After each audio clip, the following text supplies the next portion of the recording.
Nous sommes devant l'université de Clermont, avenue Carnot, là où s'est déroulé un événement important dont le film L'Université de la Résistance va faire une séquence. Cette séquence relate particulièrement l'arrestation de 1200 étudiants le 25 novembre 1943.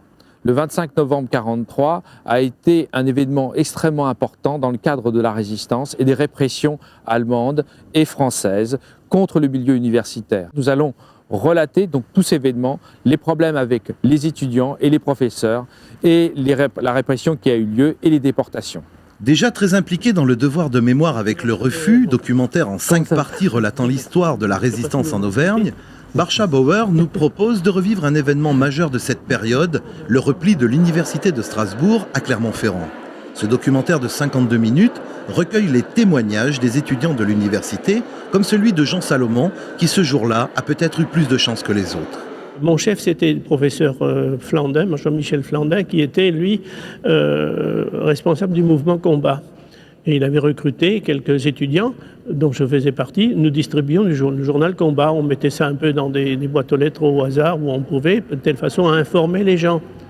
Une fois, j'ai été arrêté par la police, mais j'avais mis un journal de la montagne autour, si bien qu'ils n'ont pas vu, que dessous, il y avait des journaux clandestins. Sinon, j'aurais été arrêté. Et alors, Jean-Michel Flandin, lui, a été l'objet de poursuites de la part des Allemands, puisque sa femme a été déportée. Et lui, par la suite, bien sûr, il est décédé, mais c'était un des chefs, mon chef du mouvement Combat. Les autorités allemandes veulent en finir avec cette université rebelle. Le 25 novembre 1943, je suis allée à l'université, comme d'habitude, à mon cours de vieux français de 10 à 11, un cours de M. Höpfner, qui était sommité en la matière. À la fin du cours, on entend des vociférations tudesques, des galopades effrénées dans les couloirs. On sentait qu'il y avait quelque chose d'insolite. Nous sommes dans la cour intérieure de la faculté Blaise Pascal. Pourquoi ce lieu ?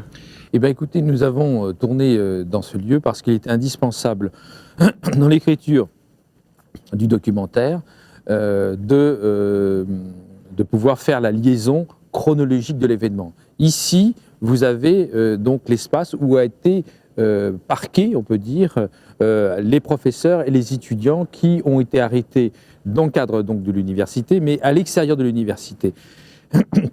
Ce lieu était à l'époque sûrement un peu plus important que tel qu'il est configuré actuellement avec les 2 bâtiments. Ce qui fait qu'ici, il y a eu à peu près entre 400 et 500 personnes qui ont été donc arrêtées et parquées pendant au minimum 4 à 5 heures dans la journée, sachant que l'arrestation s'est passée entre 10 heures et 11 heures. On était inquiets, oui, bien sûr. Inquiets de savoir ce qui allait arriver. Et c'était un silence. Je ne me souviens pas du tout, ni de brouhaha, ni de paroles, etc. Et puis on a entendu un coup de feu. C'était là-haut, à droite. Là. C'était quand ils ont abattu M. Cohn. Et puis,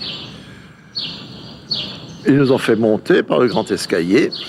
Quand j'ai pénétré dans le bâtiment de la fac, j'ai eu un haut le cœur parce que j'ai vu que Mathieu, alors là, Georges Mathieu, était chargé, était apparemment à son aise et vérifiait lui-même les identités. Quand j'ai vu Georges Mathieu, j'ai compris que ma carte d'identité qui était fausse, qui était au nom de Rivière, ne servait à rien, je l'ai avalée. Au moins pour qu'on ne me demande pas qui me l'avait donnée. 139 personnes furent tuées par les Allemands ou la police française durant ces événements. Une fois encore, Barcha Bauer a su, avec l'aide des protagonistes de l'époque, tracer un portrait fidèle et émouvant de cette tragédie que fut la dernière guerre mondiale. Un hommage unique à tous ceux qui ont fait don de leur vie pour la liberté.